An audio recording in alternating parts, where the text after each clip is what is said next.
नमस्कार, जनता टीवी देख रहे हैं आप। मैं हूं आपके साथ अमन त्रिपाठी। बुलेटिन का आगाज करेंगे इस वक्त की बड़ी और अहम अपडेट के साथ। ये बड़ी और अहम जानकारी, इस वक्त की ये बड़ी खबर आपको बता रहे हैं उत्तराखंड विधानसभा के विशेष सत्र को लेकर ये बड़ी और अहम अपडेट सामने है। आपको बता दें कि आज विधानसभा का विशेष सत्र बुलाया गया है। नारी सम्मान अधिकार बिल को लेकर चर्चा होगी। सदन में पक्ष विपक्ष में बहस हो सकती है। नारी शक्ति वंदन के मुद्दे पर विपक्ष और सत्ता पक्ष आमने सामने होंगे। सदन में जोरदार हंगामे के बीच आसार हैं। ये बड़ी और अहम जानकारी, इस वक्त की ये बड़ी खबर आपको बता रहे हैं। उत्तराखंड विधानसभा का विशेष सत्र बुलाया गया है आज। आपको बता दें, आज उत्तराखंड विधानसभा का विशेष सत्र प्रस्तावित है। नारी सम्मान अधिकार बिल को लेकर चर्चा होती हुई नजर आएगी। सदन में सत्ता पक्ष और विपक्ष के बीच नोकझोंक देखने को मिल सकती है। नारी शक्ति वंदन के मुद्दे पर सत्ता पक्ष और विपक्ष आमने सामने होंगे। सदन में जोरदार हंगामे के आसार हैं। उत्तराखंड विधानसभा का विशेष सत्र प्रस्तावित है। ये बड़ी और अहम जानकारी, इस वक्त की ये बड़ी खबर आपको बता दें। नारी सम्मान अधिकार बिल को लेकर चर्चा होगी। सदन में पक्ष और विपक्ष में बहस हो सकती है। नारी शक्ति वंदन के मुद्दे पर सत्ता पक्ष और विपक्ष आमने सामने होंगे।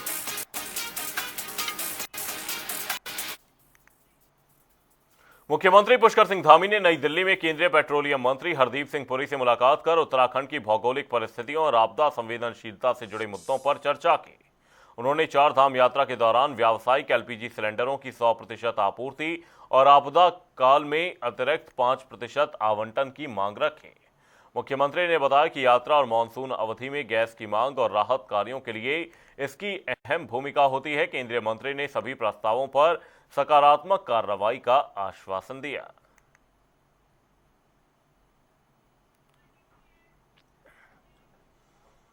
वहीं मुख्यमंत्री पुष्कर सिंह धामी ने नई दिल्ली स्थित उत्तराखंड निवास में अभिनेत्री एवं सांसद हेमा मालिनी से मुलाकात की और इस दौरान उन्होंने राज्य के स्थानीय उत्पादों के ब्रांड हाउस ऑफ हिमालयाज के उत्पाद उन्हें उपहार स्वरूप भेंट किए और उत्तराखंड के पारंपरिक उत्पादों को बढ़ावा देने पर चर्चा की।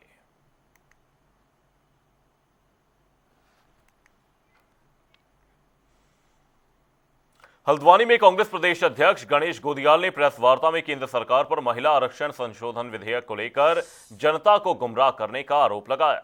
उन्होंने कहा कि महिला आरक्षण के मुद्दे को चुनावी लाभ के लिए इस्तेमाल किया जा रहा है, जबकि कांग्रेस 33% आरक्षण को लेकर संकल्प के साथ आगे बढ़ेगी।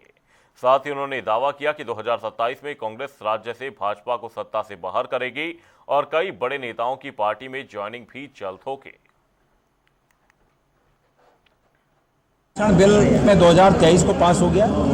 जो बिल अभी संसद में गिरा है वो बिल जानबूझकर भारतीय जनता पार्टी की सरकार ने गिराने के लिए लाया। वो बिल का आशय उस पहले बिल में बदलाव करने का था जो कि मान्य नहीं है। उत्तराखंड के परिप्रेक्ष्य में ये पूछना चाहता हूं मैं सरकार को कि उन्हें 105 सीट 70 सीटों के एवज में क्यों चाहिए। 105 सीटों का औचित्य क्या है। पहाड़ और मैदान के विषमताओं को कैसे मेंटेन करना चाहती है, उसको सदन में रखें। मुझे इस बात पर बहुत खेद है कि सरकार ने महिला आरक्षण के इस वर्तमान परिस्थिति पर कांग्रेस के खिलाफ खेद व्यक्त करने के लिए एक दिन का जो सदन आमंत्रित किया है, वो उसका उपयोग कांग्रेस को घेरने के लिए नहीं, कांग्रेस के प्रति खेद व्यक्त करने के लिए नहीं, बल्कि उसका समय का और उस सदन का प्रयोग इस रूप में होना चाहिए कि ये सदन ये संकल्प पारित करता है कि उत्तराखंड की वर्तमान 70 सीटों पर ही 33% महिला आरक्षण लागू करके और 2027 के प्रारंभ में होने वाला विधानसभा का चुनाव कर दिया जाए। मसूरी के बार्लोगंज स्थित सनातन धर्म सभा में रविवार को सामुदायिक हॉल के सुधारीकरण कार्य का लोकार्पण कैबिनेट मंत्री गणेश जोशी ने विधिवत पूजा अर्चना के साथ किया। करीब 11 लाख रुपए की लागत से तैयार इस हॉल के उद्घाटन से क्षेत्रवासियों में खासा उत्साह देखा गया है। कार्यक्रम में मंत्री ने कहा कि सरकार जनता के द्वार संकल्प के साथ विकास कार्यों को तेजी से आगे बढ़ा रही है, जिससे योजनाओं का लाभ अंतिम व्यक्ति तक पहुंच रहा है। उन्होंने बताया कि साल के सुधारीकरण से सामाजिक और धार्मिक आयोजनों के लिए बेहतर सुविधाएं मिलेंगी। इस दौरान कांग्रेस पर निशाना साधते हुए जोशी ने आरोप लगाया कि कांग्रेस सत्ता में होने पर घमंड में रहती है और विपक्ष में रहकर केवल बयानबाजी करती है, जबकि जनता बीजेपी के साथ खड़ी है। हमारे जो मंदिर होते हैं, हमारी आस्था के केंद्र होते हैं, श्रद्धा के केंद्र होते हैं। सनातन धर्म मंदिर पिछले कई वर्षों से मेरा नाता जुड़ाव है। पूर्व में भी यहाँ की मंदिर समिति की मांग पर एक हॉल हमने बनवाया था। पूजा पाठ के अलावा सामाजिक कार्य, विवाह, शादी में भी ये लोग का इस्तेमाल करते हैं।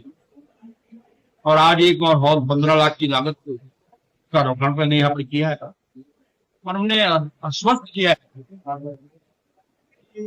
आगे भी इस क्षेत्र के विकास के, इस मंदिर के विकास के लिए जो भी आवश्यकता होगी हम पूरी करेंगे। क्योंकि ये जो विधायक निधि होती है या जितने भी सरकारी फंड होते हैं, जन कल्याण के लिए होते हैं, उनका उपयोग जनता के कल्याण के लिए होना चाहिए। और मेरी तो विधायक निधि एडवांस में ही हो जाता, काम से लोग कर देते हैं, सबसे पहले समाप्त होती है। और विधायक रूप से मैंने सबसे अधिक काम मंदिरों में किए। देहरादून में विधानसभा स्थित कक्ष में कैबिनेट मंत्री रेखा आर्या ने प्रेस कॉन्फ्रेंस करते हुए महिला आक्रोश रैली को लेकर जानकारी दी। उन्होंने बताया कि नारी शक्ति वंदन अधिनियम का विपक्ष द्वारा विरोध किए जाने के चलते गांधी पार्क से घंटाघर तक मशाल यात्रा निकाली जाएगी, जिसमें मुख्यमंत्री पुष्कर सिंह धामी भी प्रतिभाग करेंगे। मंत्री ने कहा कि विपक्ष ने महिलाओं के अधिकारों के खिलाफ वोट किया, जबकि प्रधानमंत्री और भाजपा सरकार महिलाओं को उनका हक देने के लिए पूरी तरह प्रतिबद्ध है। महिला आक्रोश मशाल यात्रा ये गांधी पार्क से लेकर घंटाघर तक ये यात्रा रहेगी और ये आक्रोश यात्रा पूरी तरीके से उन विपक्षी दलों को जिन्होंने नारी शक्ति वंदन अधिनियम के विरोध में, उसको लागू न होने देने के पक्ष में जिन्होंने मतदान किया, उनके विरुद्ध महिलाओं का जो आक्रोश है, ये यात्रा उस भावना को उन तक पहुंचाने की है कि आधी आबादी आग के इस नारी शक्ति वंदन अधिनियम के विरोध करने में आक्रोश भी व्यक्त करती है, निंदा भी करती है और निश्चित रूप से समय आने के उपरांत में यही आधी आबादी इन विपक्षी दलों को, जिसमें कांग्रेस से लेके, सपा से लेके, टीएमसी से लेके डीएमके जो इंडी गठबंधन है, उसको ये मैसेज करने में कि आपसे एक निंदनीय कार्य जो हुआ है वो पूरी तरीके से पाप तुल्य है। देहरादून में महिला आरक्षण को लेकर सियासी माहौल गर्मा गया है। उत्तराखंड कांग्रेस के प्रदेश उपाध्यक्ष सूर्यकांत धस्माना ने प्रेस वार्ता कर राज्य सरकार पर सवाल खड़े किए। धस्माना ने कहा कि अगर सरकार 33% महिला आरक्षण लागू करती है तो कांग्रेस उसका पूरा समर्थन करेगी, लेकिन अगर इस मुद्दे पर राजनीति कर जनता को गुमराह करने की कोशिश हुई तो कांग्रेस चुप नहीं बैठेगी। सुनिए क्या कुछ कहा।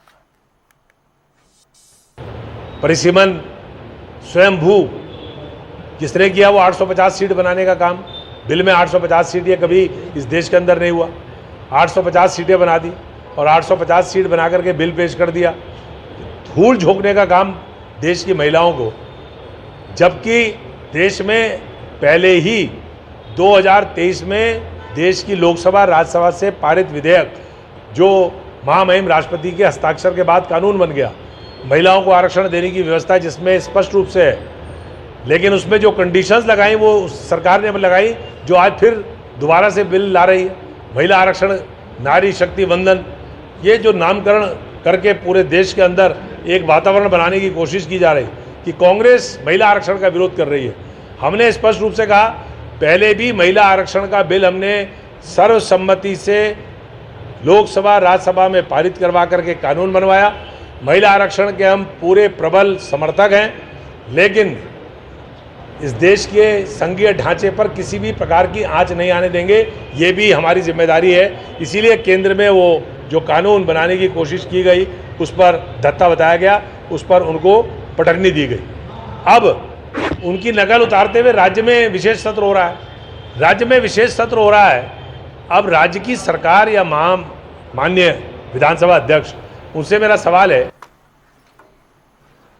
चारधाम यात्रा को लेकर हरिद्वार में तैयारियां तेज हो गई हैं और जिला प्रशासन पूरी तरह से मुस्तैद नजर आ रहा है। 17 तारीख से शुरू हुए ऑफलाइन रजिस्ट्रेशन में अब तक 25,000 से ज्यादा श्रद्धालु पंजीकरण करा चुके हैं, जो यात्रा के प्रति बढ़ते उत्साह को दिखाता है। व्यवस्थाओं को सुचारू रखने के लिए जिलाधिकारी मयूर दीक्षित खुद ग्राउंड जीरो पर पहुंचकर तैयारियों का जायजा ले रहे हैं और अधिकारियों को साफ निर्देश दिए गए हैं कि श्रद्धालुओं की सुविधा में कोई कमी न रहे। वहीं यात्रा के चलते होटल, परिवहन और बाजारों में भी रौनक बढ़ने लगी है, जिससे स्थानीय कारोबार को नई रफ्तार मिलने की उम्मीद है।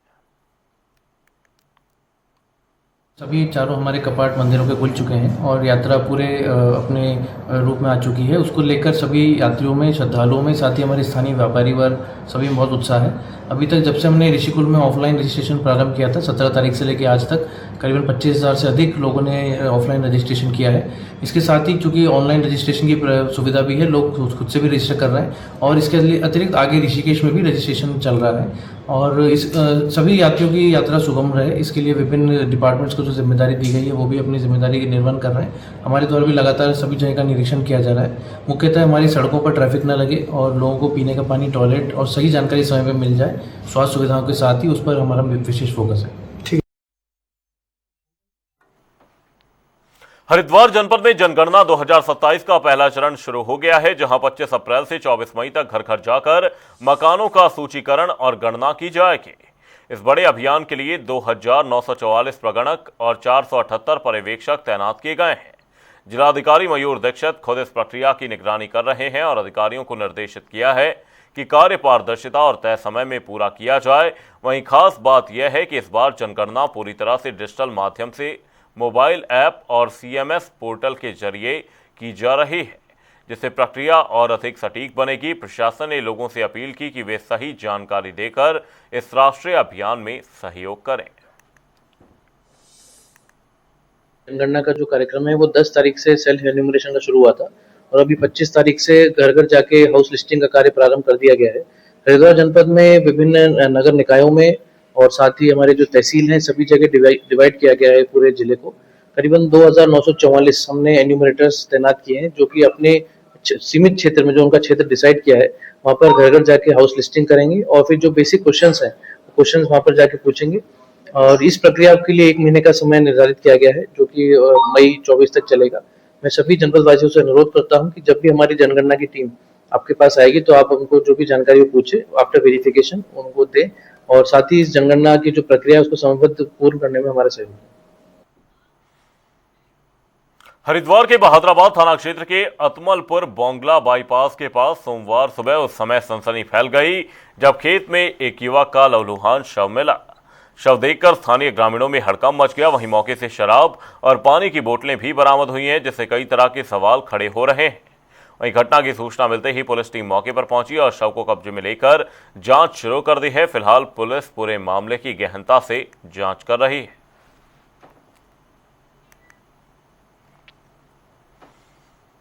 हरिद्वार के बहादुराबाद ब्लॉक स्थित रावली महदूद ब्रह्मपुरी मुख्य बाजार में प्रशासन ने अतिक्रमण हटाओ अभियान चलाया। वहीं कार्रवाई के दौरान कई दुकानदार और ठेला संचालक अपना सामान समेटते हुए नजर आए, जबकि कुछ लोगों ने इसे एक तरफा बताते हुए नाराजगी व्यक्त की। वहीं प्रशासन ने स्पष्ट किया कि सार्वजनिक स्थानों पर किसी भी तरह का अतिक्रमण बर्दाश्त नहीं किया जाएगा और अभियान आगे भी जारी रहेगा। वहीं ग्राम प्रधान ने कहा कि नालों पर किए गए अवैध निर्माण हटाए जा रहे हैं, जिससे जाम और गंदगी की समस्या खत्म होगी।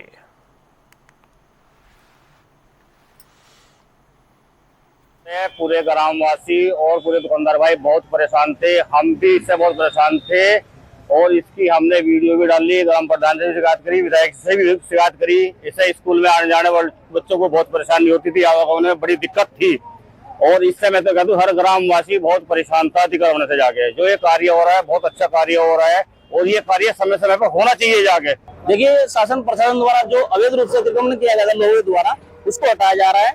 गांव में जो हमारे दोनों और मुख्य मार्ग पर नाले थे, उन नालों पर लोगों ने पक्का निर्माण किया हुआ था, जिसको काफी बार लोगों द्वारा लोग कहा भी गया हटाने के लिए, लेकिन लोग हटा नहीं पाए क्योंकि दुकानदार किराएदार लोग हैं, मकान मालिकों ने बाहर का पक्का स्लैबिंग, तो उस पक्के स्लैबिंग को हटाया जा रहा है। जो टीन सेट वगैरह बाहर थी मंत्री नाले के ऊपर, तो उसको हटाया जा रहा है। इससे क्या है कि जाम को निजात मिलेगी और लोगों को सहूलियत मिलेगी। इसके लोगों को भी सहूलियत है क्योंकि आए दिन नाले भर जाते थे पानी से और ओवरफ्लो होने के बाद पानी बाहर आता था, लोग गंदगी में रहना पड़ रहा था। ग्राम प्रधान ने जो है एक एप्लीकेशन दे रखी थी जिसमें संयुक्त रूप से जो है टीम बननी थी। इसमें ब्लॉक से भी जो है आए हुए थे लोग, और ये नाले फिर तमाम जो है इन्होंने लोगों ने अतिक्रमण करके नाले से आगे तक जो है किसी ने चद्दर लगा के, किसी ने स्लिप डाल के अतिक्रमण किया हुआ था, आज हटाया। नैनीताल जिले में मानव वन्यजीव संघर्ष लगातार बढ़ रहा है। बता दें, रामनगर वन प्रभाग के फतेहपुर रेंज के भड़यूनी गांव में 30 वर्षीय युवक को वन्यजीव ने मार डाला, जो 3 दिन में यह दूसरी मौत है। जिसके बाद ग्रामीणों में आक्रोश फैल गया और उन्होंने शव को पोस्टमार्टम के लिए ले जाने से इनकार कर दिया। तो वहीं ग्रामीण वन्यजीव को मारने की मांग पर अड़े रहे और डीएफओ का घेराव किया। ये रिपोर्ट देखिए। नैनीताल जिले में बाघ का आतंक थमने का नाम नहीं ले रहा है। 1 महीने में 3 मौतें इस जिले में हो चुकी है और अभी की बात करें तो 3 दिन के अंदर 2 बाघ के हमले हुए हैं। 2 मौतें नैनीताल जिले में हो चुकी हैं और ये हल्द्वानी से सटा हुआ गांव है। हल्द्वानी से लगभग 10 से 15 किलोमीटर की दूरी पे है भड़यूनी गांव, जहां कल देर रात एक 30 वर्षीय युवक को गाँव के बीच से ही, जंगल की बात नहीं है, गाँव के बीच से ही एक 30 वर्षीय युवक को बाघ उठा के ले जाता है और आज उसका जो शव है वो मिलता है जंगल में। गांव वाले बेहद आक्रोशित यहाँ नज़र आ रहे हैं। नीरज जी, क्या घटना थी, किस तरीके से ये घटना हुई है कल? देखिए, बात बहुत स्पष्ट है, वन विभाग की नाकामी है और जो भी ये अपने को माननी कहते हैं इनका भी बहुत बड़ा फेल्योर है, और जो अधिकारी हैं वो निरंकुश हो गए हैं, उनके ऊपर कोई तलवार नहीं लटकी है। सच्चाई है कि इनको हमारे तहत काम करना चाहिए, हमारे हिसाब से काम करना चाहिए। 2 लोग पूर्व में मारे गए हैं। 2 दिन पहले एक महिला को मारा गया है, हेमा पांडे नामक महिला को जोली गांव में। ये 4 किलोमीटर के अंतर्गत 3 लोग इसी बीच में मार दिए। कल ये जो घटना घटी, अभी तक वन विभाग ये कहता था कि आप जंगल क्यों जाते हो। ये घटना गांव से, घर के अंदर से ले गया है बाघ उठाकर, और इतना बुरी तरीके से बाघ द्वारा मारा गया जिसकी कोई हद नहीं है। हम तब तक उठने के तैयार नहीं है जब तक हमें इस बाघ को मारने के आदेश नहीं आते हैं। अच्छा, वन विभाग क्या कह रहा है अभी? वन विभाग के मुंह में दही जम गया है, दही जम गया, दही। वन विभाग कुछ कहने की स्थिति में नहीं है। वन विभाग ने तो चेक पहले से बना के रखे हैं इनके, चेक बना के, और ये गरीब गांव वाले हैं, सीधे साधे गांव वाले हैं, इनको इतना हल्के मत लो। ये महिलाएं दराती भी रखती हैं, ये महिला काली, दुर्गा, सरस्वती, चंडी सब है। यदि अभी आधे 1 घंटे में कार्रवाई नहीं होती है तो हो सकता है वन विभाग के अधिकारियों को हम यही बंधक बना दे। हम इस पर बोल रहे हैं। बिल्कुल। आप लोगों को कितनी परेशानी हो रही है? जंगल जा रहे हैं आप लोग? कहाँ जा रहे हैं? घर जंगल कोई भी नहीं जा रहा, घर से खा दे रहे आगे, कहाँ जाए जंगल? जंगल के लिए तो आदर्श कम कर खाए, जंगल मत जाना, अंदर ही खा दे। हम रात में अंदर बाहर ही कैसे जाएंगे बता? अच्छा, वन विभाग कह रहा है कि हम सुरक्षा दे रहे हैं जंगल जाते समय। क्या सुरक्षा दे रखे हैं? क्या सुरक्षा दे रखी है हम लोगों ने? हमको सुरक्षा क्या मिल रही है? क्या मिल रही है सुरक्षा? क्या दे रहे हैं हमको? पानी भी नहीं आ रहा, कभी पानी भी लाना पड़ रहा है, पानी वहाँ कम हो जा रहा है, वो भी इसके लिए घास भी लाएंगे, सबको लाना पड़ रहा है। बिल्कुल। ये जंगलात वाले ये उठा कर ले जाते हैं गाड़ी में, इनके लिए रोड है, ये जंगलात वालों के लिए है रोड, हमारे लिए नहीं है। हम जंगल से लकड़ी बना कर लाते हैं, ऐसे ये उम्र है और ये गाड़ी में रख के ले जाते हैं। बिल्कुल बिल्कुल, गाड़ी में रख के ले जाते। आज की घटना बड़ी दुखद घटना है। किस तरह की घटना है? ये आदमी की क्या 10 लाख की कीमत है इनके? ये पूछा जाए जंगलात से कि आदमी की कीमत 10 लाख रुपए है क्या?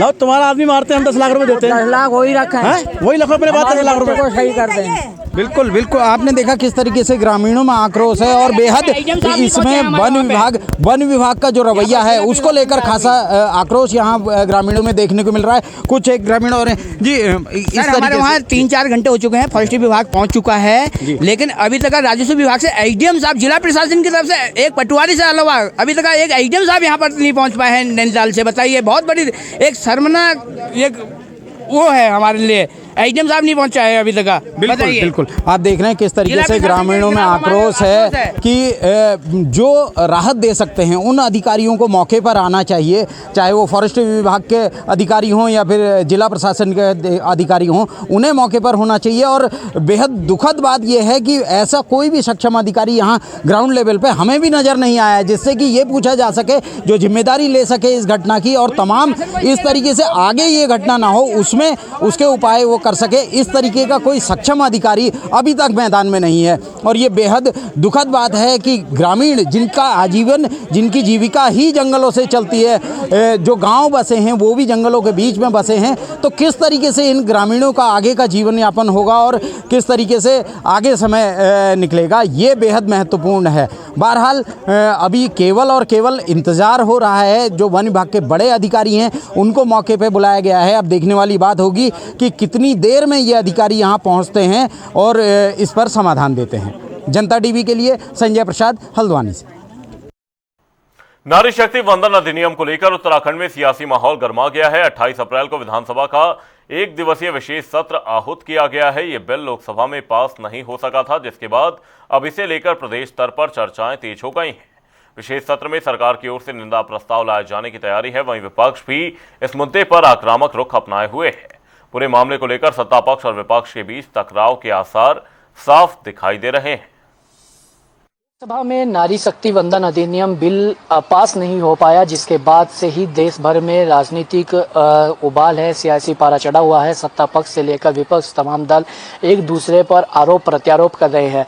तो वहीं नारी शक्ति वंदन अधिनियम जो लोकसभा में पास नहीं हो पाया और वो बिल जो है वो गिर गया, जिसके बाद अब जो भाजपा शासित प्रदेश है उनमें एक विधानसभा का विशेष सत्र आहूत किए जा रहे हैं और विधानसभा का विशेष सत्र एक दिवसीय बुलाया जा रहा है और निंदा प्रस्ताव विपक्ष के खिलाफ जो है वो लाया जा रहा है। इसी क्रम में उत्तराखंड विधानसभा का भी विशेष सत्र आहूत किया गया है और कल 28 अप्रैल को उत्तराखंड विधानसभा का विशेष सत्र आहूत किया जा रहा है और सरकार के द्वारा एक निंदा प्रस्ताव लाया जा रहा है। जो निंदा प्रस्ताव टेबल होगा उसके बाद उस पर चर्चा होगी और उसके बाद निंदा प्रस्ताव जो है वो संभवतः पास होगा और विपक्ष के खिलाफ ये निंदा प्रस्ताव लाया जा रहा है। सत्ता पक्ष का आरोप है कि विपक्ष ने जो है जिस तरीके से महिलाओं का अपमान किया और जो महिलाओं को राजनीतिक आरक्षण देने की जो मुहिम प्रधानमंत्री ने छेड़ी थी, जो उन्हें राजनीतिक लाभ देने की बात हो रही थी, उसका विरोध विपक्ष ने किया। तो वहीं विपक्ष इसका आरोप सरकार पर लगा रहा है। विपक्ष का कहना है कि राजनीतिक जो है वो चाहे परिसीमन पेंच फंसाकर इस पर राजनीति की जा रही है। तो वहीं उत्तराखंड में मुख्य विपक्षी दल कांग्रेस ये मांग कर रहा है कि जो कल विधानसभा का विशेष सत्र बुलाया गया है उस विशेष सत्र में कानून लाया जाना चाहिए और जो उत्तराखंड की 70 विधानसभा सीटें हैं, 2027 में विधानसभा का चुनाव होना है, तो 2027 में जो विधानसभा का चुनाव होगा उसमें एक ये कानून लाया जाए। अभी जो विशेष सत्र कल बुलाया गया है कि 70 विधानसभाओं में 33% महिलाओं को टिकट देना होगा और उनकी भागीदारी सुनिश्चित करनी होगी। तो ऐसे में इस मांग को लेकर विपक्ष के द्वारा कुछ समय पहले विधानसभा के बाहर धरना प्रदर्शन भी किया गया। तो कल जो सत्र की जब शुरुआत होगी विशेष सत्र की, तो ऐसे में सत्र जो है काफी हंगामेदार रहने के आसार जो है वो जताए जा रहे हैं और सदन के अंदर विपक्ष का किस तरीके का रुख रहता है और इस मुद्दे को लेकर क्या कुछ मांग विपक्ष द्वारा उठाई जाती है और सदन के बाहर भी सड़क पर विपक्ष किस तरीके से मुखर इसको लेकर होता है, तमाम चीजें देखने वाली होंगी। और कल का जो विशेष सत्र होने जा रहा है वो काफी अहम माना जा रहा है और काफी हंगामेदार रहने के इस सत्र के आसार जो है वो जताए जा रहे हैं। अब कल किस तरीके का सत्र रहने वाला है, सत्ता पक्ष और विपक्ष की तरफ से क्या रुख रहेगा, वो तमाम चीजें देखने वाली होंगी और उस पर सभी की नजरें टिकी हुई हैं। अपने सहयोगी रोहित के साथ मैं अरुण सैनी, जनता टीवी, देहरादून।